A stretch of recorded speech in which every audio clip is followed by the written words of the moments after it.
आने वाला जो वक्त है, आने वाला जो समय है, उस समय में, आने वाले समय में यदि कोई सेवा करना सीखेगा, क्योंकि हर सब्जेक्ट की यूनिवर्सिटियां हैं,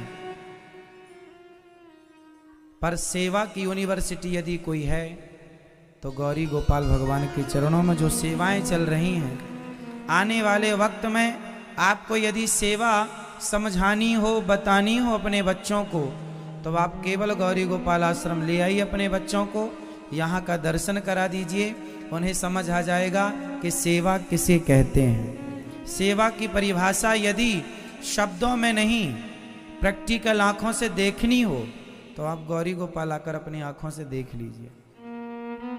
सेवा की एक होती है परिभाषा, जो आप कहते हैं, सुनते हैं और सुनाते हैं, और एक होता है प्रैक्टिकल। तो आने वाले समय में जब सेवा की बात होगी, तो आप ये दास अनिरुद्ध को सेवक के रूप में जरूर याद करेंगे कि कोई सेवक था जो सेवा की इस मुहिम को देश के कोने कोने तक, हम तो ये चाहते हैं कि सेवा का ये मैसेज सब तक पहुंचे और सब लोग सेवा करें। आप भी सेवा करें, आप भी करें, जो कि आप सब करते ही हैं। और कथा के माध्यम से ये दास आपको केवल सेवा की ही प्रेरणा देता है। तो श्री पंकज जी आप आए, बहुत बहुत धन्यवाद। श्री लता जी आई, आपका बहुत बहुत धन्यवाद। भगवान आपको सुखी और स्वस्थ रखें। श्री दीपक बजाज जी बनारस से, आप उद्योगपति हैं, अपने कामों में व्यस्त रहने वाले हैं। भगवान ने धन धान्य से संपन्न किया है आपको, तो आपने उस धन का सदुपयोग ये किया कि धन को धर्म से जोड़ दिया है। और अपने श्रीमान महावीर प्रसाद बजाज जी, श्री महावीर प्रसाद जी आपके पिताजी हैं। श्रीमती पुष्पा देवी बजाज जी आपकी माताश्री हैं। श्री दीपक कुमार जी, श्री उमा देवी बजाज जी, श्रीमान मनोज कुमार संगीता बजाज जी, श्री श्याम सुंदर अनुराधा बजाज जी और श्री राजेश कुमार कुसुम अग्रवाल जी, समस्त बजाज परिवार उनके साथ पधारे सभी अतिथि गणों का स्वागत है। आप सब देखिए,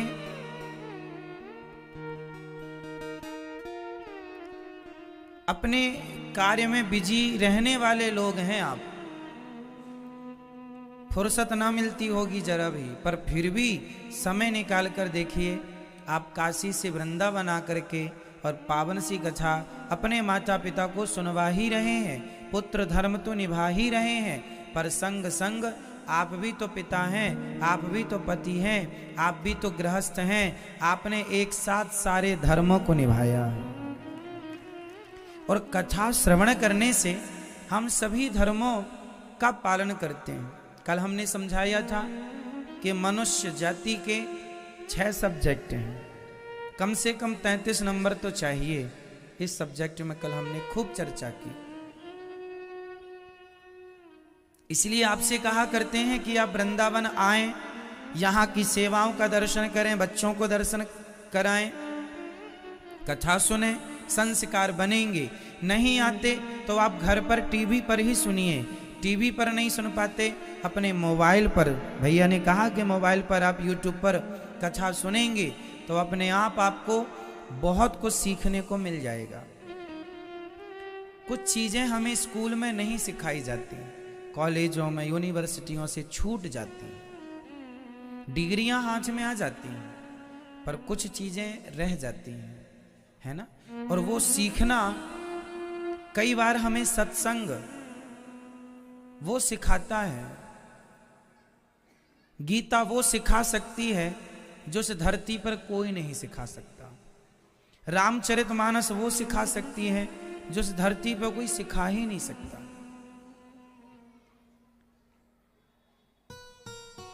इसलिए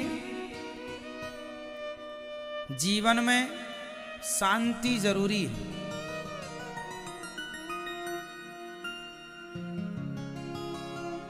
आपने सुना है जिस व्यक्ति ने परमाणु बम का आविष्कार किया, मिस्टर वाड्रा है कोई,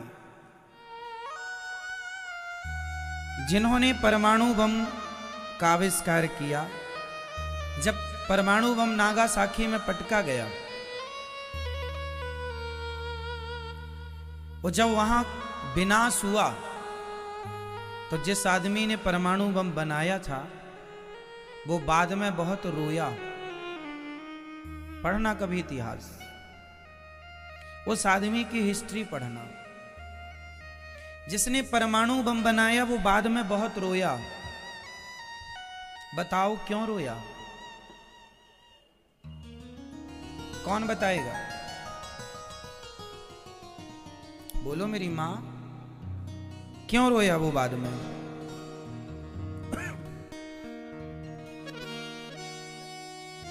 उसने बाद में कहा, उससे लोगों ने पूछा कि आपने ये परमाणु बम बनाने की तकनीक, ये आइडिया आपको कहां से आया? उस आदमी का इंटरव्यू आज भी यूट्यूब पर पड़ा हुआ, सुन लीजिएगा। उसने अपने मुंह से कहा कि मैंने महाभारत के बारे में सुना। जिसने परमाणु बम बनाया उसका मैं इंटरव्यू की बात कर रहा हूं। उसने महाभारत के बारे में सुना तो महाभारत में ब्रह्मास्त्र जैसे अस्त्रों का प्रयोग हुआ था, ऐसा उसने सुना कि कोई ब्रह्मास्त्र नाम का अस्त्र था जो अश्वत्थामा के पास, गुरु द्रोणाचार्य जी के पास, अर्जुन के पास, कर्ण के पास ये शक्तियां थीं।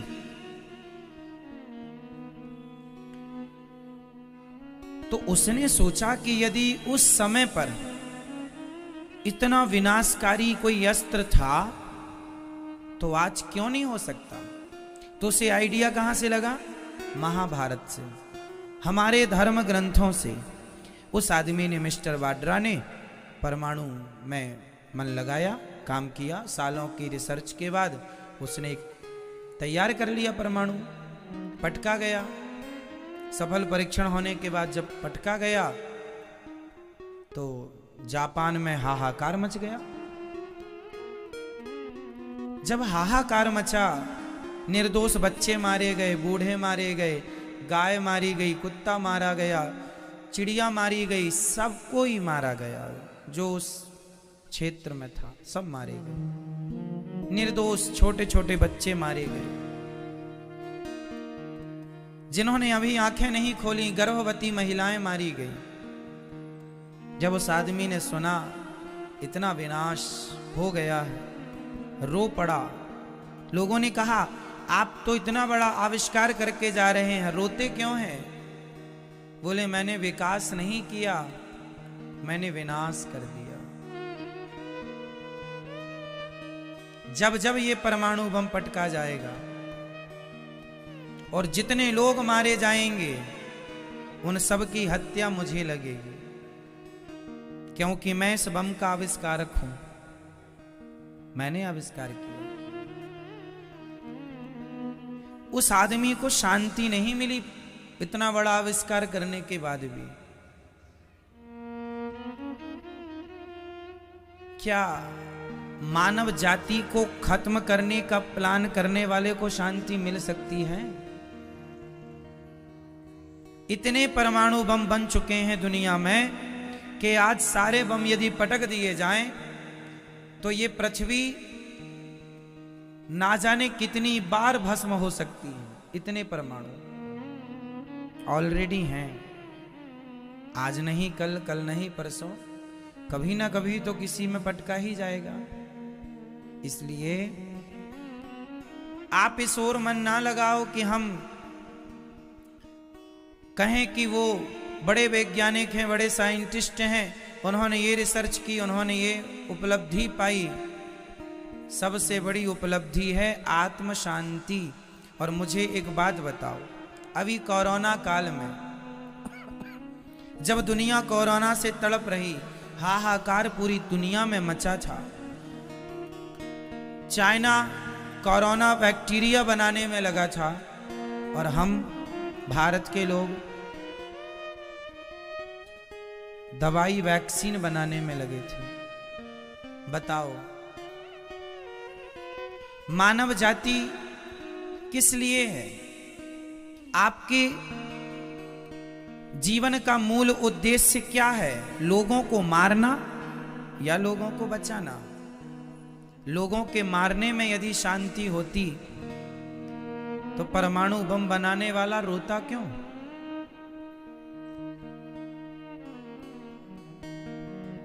शांति साहब, शांति कुछ ऐसा आविष्कार करो, कुछ ऐसा आविष्कार करो जिस आविष्कार से हमारे देश के लोगों में भाईचारा बढ़े, नफरत खत्म हो, ईर्ष्या खत्म हो, द्वेष खत्म हो। कुछ ऐसा आविष्कार चाहिए। आज ईर्ष्या बढ़ती जा रही है, द्वेष बढ़ता जा रहा है, नफरत बढ़ती जा रही है। इसलिए हमारे देश में पुराने समय से हमें यह सिखाया गया सत्संग के माध्यम से कि सबसे बड़ा धन है संतोष, सबसे बड़ा धन है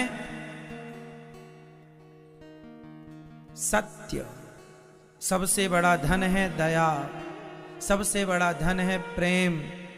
हमें प्रेम का, दया का पाठ पढ़ाया गया। ये क्यों पढ़ाया गया? क्या हमारे ऋषि मुनि पागल थे? नहीं।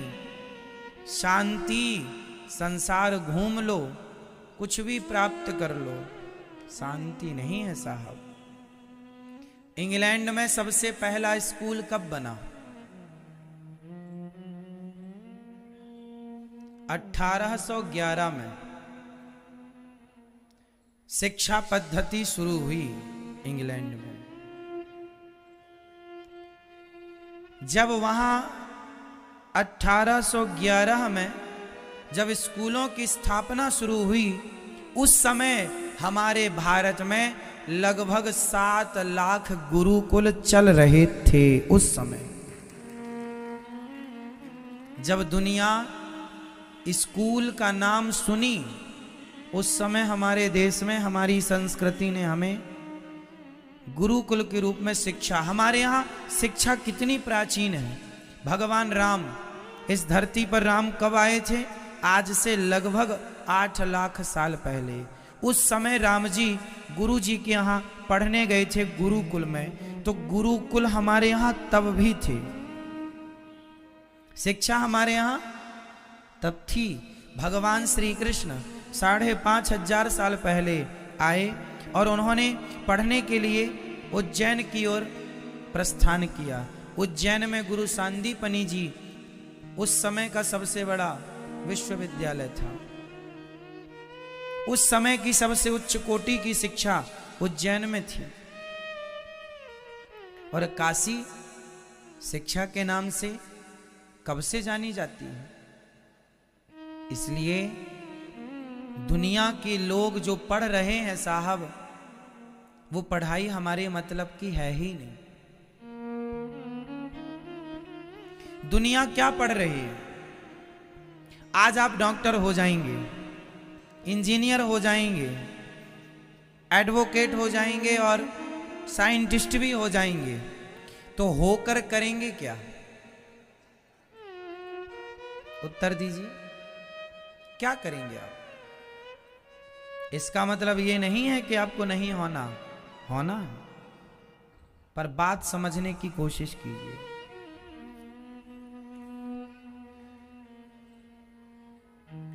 क्या करेंगे आप? अच्छे आप डॉक्टर हो गए, आप इंजीनियर हो गए, साइंटिस्ट हो गए, अच्छा है, हो गए, ज्ञान हो गया आपको। क्या पालेंगे? क्या डॉक्टरों को शांति है? हर व्यक्ति शांति ढूंढ रहा है और अच्छे डॉक्टर से, अच्छे इंजीनियर से, अच्छे साइंटिस्ट से देश का विकास शायद ना हो, परंतु मैंने कई बार कथा में कहा है कि अपने बच्चों को अच्छा डॉक्टर बनाने के पहले, अपने बच्चों को अच्छा इंजीनियर बनाने के पहले, अपने बच्चों को अच्छा एडवोकेट बनाने के पहले, अपने बच्चों को अच्छा साइंटिस्ट बनाने के पहले उन्हें अच्छा इंसान बनाओ। अच्छा इंसान बनाओगे ना तो वो अच्छा डॉक्टर भी होगा, अच्छा एडवोकेट भी होगा, अच्छा इंजीनियर भी होगा, अच्छा साइंटिस्ट भी होगा। यदि अच्छा इंसान नहीं है तो वो अच्छा एडवोकेट नहीं हो सकता, अच्छा डॉक्टर नहीं हो सकता। और अच्छा इंसान, दुनिया घूम लीजिए साहब, दुनिया में अच्छे बिजनेस होंगे, दुनिया में अच्छा व्यापार होगा, दुनिया में अच्छा पैसा होगा, पर दुनिया के सबसे अच्छे इंसान भारत में ही तैयार होते हैं। क्यों? क्योंकि जो संस्कार हमें मिले वो संस्कार हमारे लिए अद्भुत। स्वामी विवेकानंद जी को तो आप जानते होंगे। आज स्वामी विवेकानंद जी की क्या है? जयंती।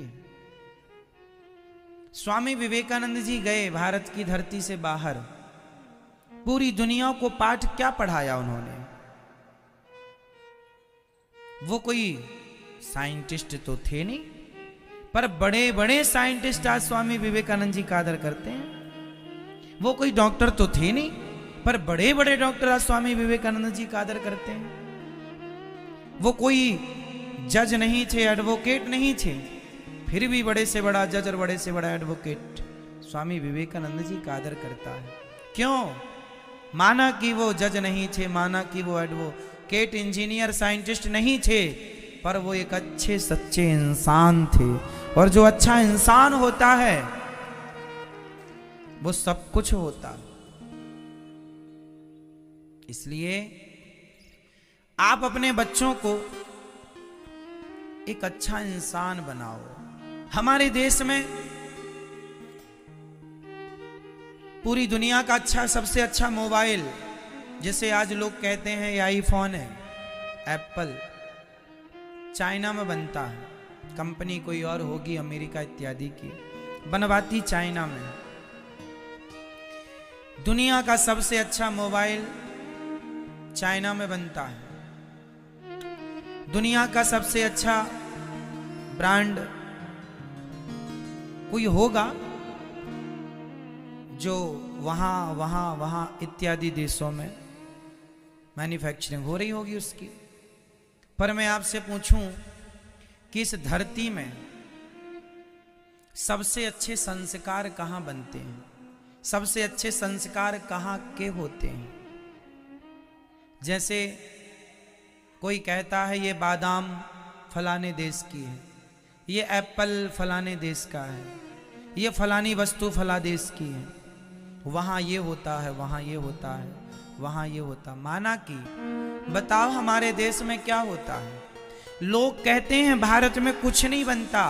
माना कि टेक्नोलॉजी के मामले में हम कमजोर हैं, पर संस्कार जो हमारे देश में बनते हैं और थे और हैं और रहेंगे, वो दुनिया में कहीं कोई कॉपी नहीं हो सकती, है ना।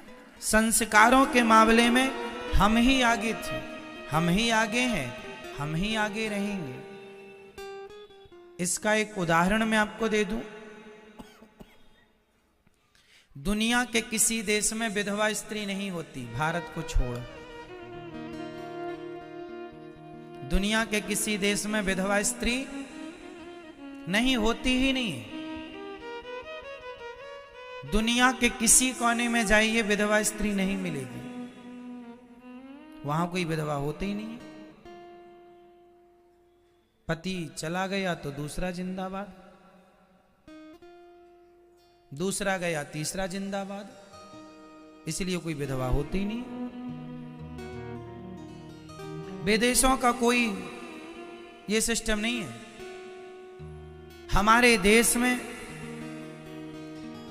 जिसका पति चला जाता है उसकी विधवा रहकर सारी जवानी सारी जिंदगी गुजार देती है, पर स्वप्न में पराये पुरुष की तरफ दृष्टि नहीं डालती। ऐसी स्त्रियां आज भी 21वीं सदी में यदि कहीं मिलेंगी, सिर्फ भारत की धरती पर मिलेंगी।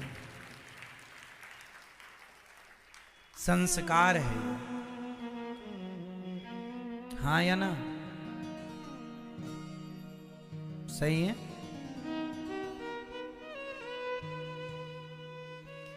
मातृदेवो भव, मां को भगवान कहने वाले लोग पूरी दुनिया में जाइए, पूछिए मां कौन होती है, तो मां को भगवान कहने वाले लोग, बाप को भगवान कहने वाले लोग और पति को भगवान कहने वाली स्त्रियां यदि आज पूरी दुनिया में कहीं हैं, सिर्फ भारत की पावन धरती पर हैं।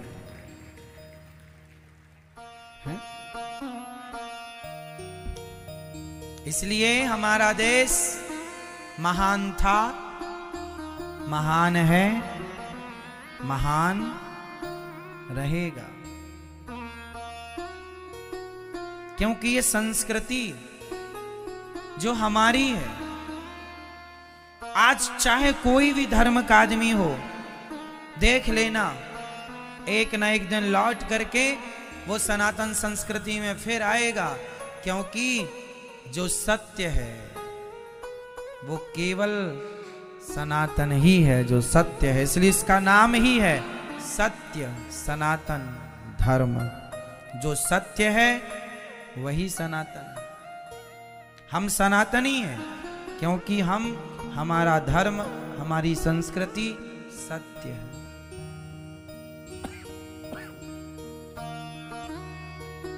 अनादि समय से मुगलों ने आकर के हमारे देश में राज्य किया।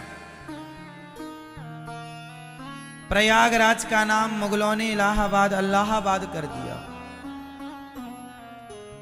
अल्लाहाबाद, इलाहाबाद कहते हैं, अल्लाहाबाद इंग्लिश में अल्लाहाबाद। फिर उसे ठीक किया गया।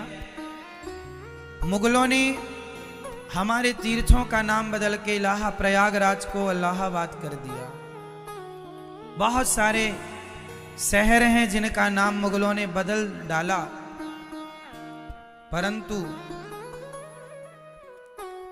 गंगा तो गंगा ही रही, यमुना तो यमुना ही रही, कावेरी कावेरी ही रही, सरयू सरयू ही रही, यहां तक कि अयोध्या का नाम फैजाबाद कर दिया।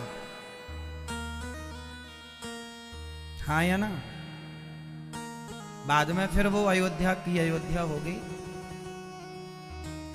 पर फैजाबाद नाम चला बहुत समय तक। अभी भी आप और हम, हमारे दौर पे तो अभी फैजाबाद ही लोग ज्यादा जानते हैं। अब योगी जी ने उसे ठीक किया है, तो नाम बदल दिया ना। हमारी श्रद्धाएं जहां जहां थी मुगलों ने, अब जैसे काशी में भगवान शिव के मंदिर के बगल में अभी जो मुद्दा चल ही रहा है, सब जानते हैं, तो बदलाव किया उन्होंने, मिटाने की कोशिश की, पर कितना मिटाते साहब। सनातन धर्म तो हिमालय से लेकर कन्याकुमारी तक फैला है।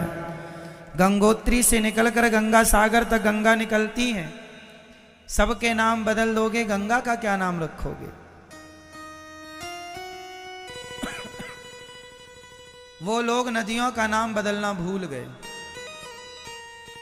इसलिए हमारे भारत में सोचो, हमारे हिंदू धर्म में वो दिन भी है जब गंगा जी धरती पर पहली बार आई थी, भगीरथ जी के द्वारा,